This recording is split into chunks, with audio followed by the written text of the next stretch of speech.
Ariel, your ears is cold. Tita, say honey. Nikki, say hi to Kuya.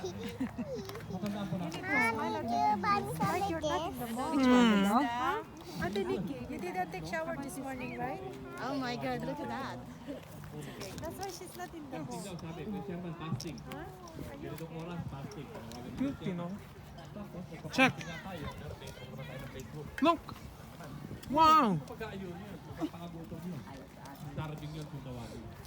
What's your last Tandaan po natin, panalangin. Face farm and Panalangin po tayo. Panalangin po every weekend is tayo more doon sa ating class. Hindi yung basta nagpapakagutom lang. Ang baking Get your monster truck. Go get your monster truck. Okay, so paano daw po ang mag-ayuno? Paano bang mag-ayuno? Kapag nag-aayuno kayo, huwag kayong magkunwaring malungkot katulad ng mga pakitang tao.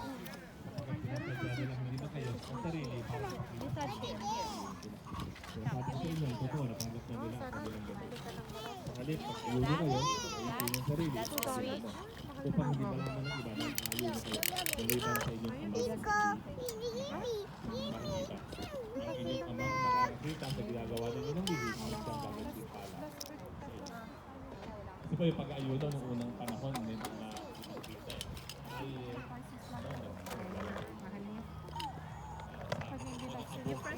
Hello. What's your name?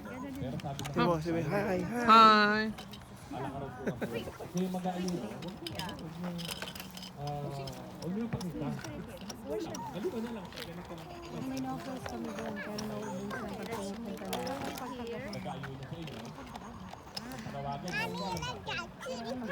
May trabaho naman ako. Ako ba nag-ayuno? marami talagang Or kung si sa atin, hindi natin alam. Really here. Tama po yun. Kung nag-ayuno tayo, nag-ayuno tayo.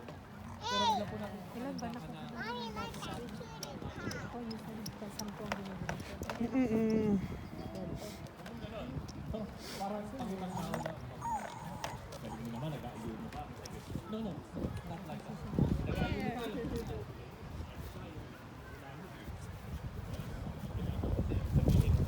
Oh. Ano naman yung bilin sa Lord, ikaw na lang.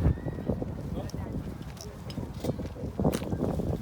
Sa pag-aayuno, ay kasangkapang spiritual upang ituon ang sarili, ang isipan, ang damdamin sa Diyos sa pangalaman. So wala pong sariling mag-ibig ang pangalaman. Nalalaman dito sa pagkakayanan. Tuon ang sarili sa